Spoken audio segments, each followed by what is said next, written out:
Now we're going to talk more about that groundbreaking ceremony that was just in that report just now. High-ranking government officials, not just from the two sides, but China, Russia and Mongolia, and even from a top UN official dealing with economic cooperation, were there to mark the occasion.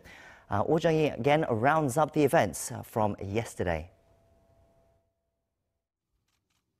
Seoul's transport minister and Pyongyang's vice railway minister stand shoulder to shoulder, writing messages of hope and commemoration on a railway tie, peace and prosperity together, connecting railways and roads together. This was the scene Wednesday at the North's Panmun station at the two Koreas' groundbreaking ceremony for linking and modernizing their railways and roads. There were 100 participants from each side, mainly comprising key officials in charge of transport and inter-Korean affairs. From the south, the top officials were Seoul's transport and unification ministers, Kim-Hyun-mi and Jo Myung-gyun, and from North Korea, Lee Sun-kwon, the head of Pyongyang's reunification committee.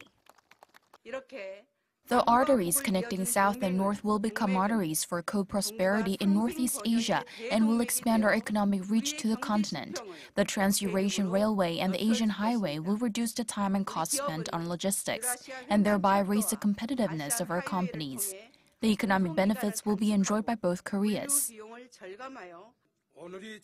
Today's groundbreaking ceremony will be a historic event that creates new engine for not only balanced economic development on the Korean Peninsula, but also for the co-prosperity of Eurasia and the whole world.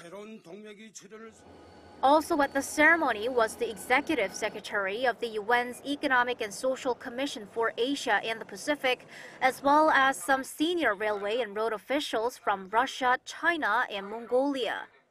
They expressed determination to cooperate in forming a Eurasian rail network.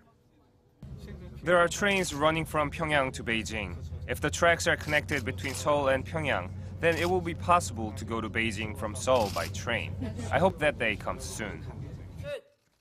The officials from Seoul and Pyeongyang took part in a couple of commemorative events, like track linking, leaving their signatures on a railway tie, and unveiling a road sign pointing towards the South and North Korean capitals.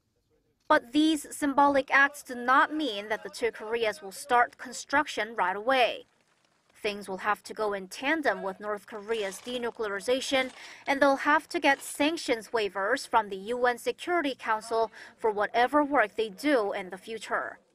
South Korea says the actual construction work can begin once conditions are in place internationally.